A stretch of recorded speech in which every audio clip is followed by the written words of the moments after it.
आहे की अनेक तर्कविर्क ज्यावेळी लोकांच्या मनामध्ये निर्माण होत असतो त्यावेळी त्याचा संभ्रम कुठेतरी दूर केलं पाहिजे।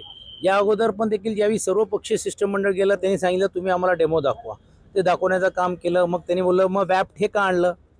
वॅप्टची स्थापना किंवा हे करण्यासाठी की ह्याची विश्वासार्हता अजून वाढावी म्हणून झालं। आता वॅपमध्ये तुम्ही रॅन्डम फक्त 10 मतं म्हणताय, बाकीचे तुम्ही म्हणतच नाही। तर हा संभ्रम आहे ना, आणि लोकांमध्ये हा संभ्रम दूर करायचा असेल तर निवडणूक आयोगाने ह्याच्याबद्दलची पुनरावृत्ती करावी लागेल, ते सांगावं लागेल। आणि एक तुम्ही हे बघा, आता देशाच्या पंतप्रधानाचा व्हिडिओ व्हायरल होतो की हे लोकशाही जर टिकवायची असेल तर बॅलेटवर मतदान घ्या, हे त्यावेळी गुजरातचे मुख्यमंत्री या नात्याने ते त्यावेळी सांगत होते। तर आता तर देशाचे पंतप्रधान आहेत, त्यांना ही भूमिका मान्य करायला काय प्रॉब्लेम आहे? हे संभ्रमच दूर होऊन जाईल ना।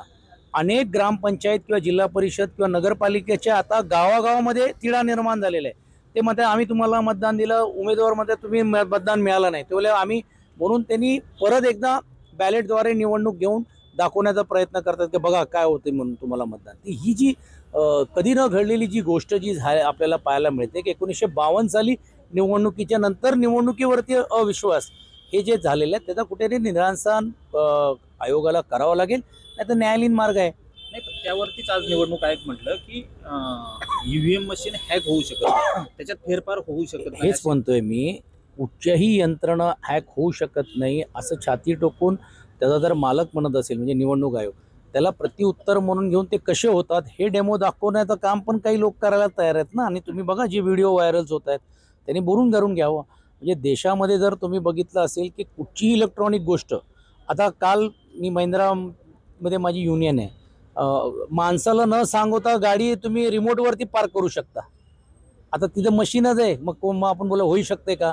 10 वर्षा अगोदर विचार केला असं तुम्ही बोला काय मूर्ख बोलता हो, असं होईल का? आज जगात होतोय।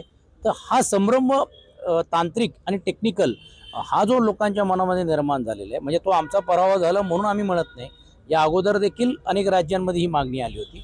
पण मला असं वाटतं आता या बाबतीतलं जनमतच महत्त्वाचं आहे आणि ते पुढे आता लोकांमधून दिसतंय। आणि म्हणून काल बाबा आढावांचं आंदोलन बघा, अनेक तालुका आणि जिल्ह्यांमध्ये जे आंदोलन होताना आपल्याला पाहायला मिळतं।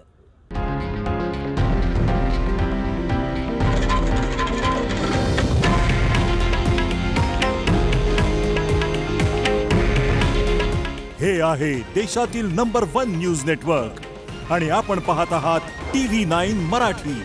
काळजी तुमची, हित महाराष्ट्राचं।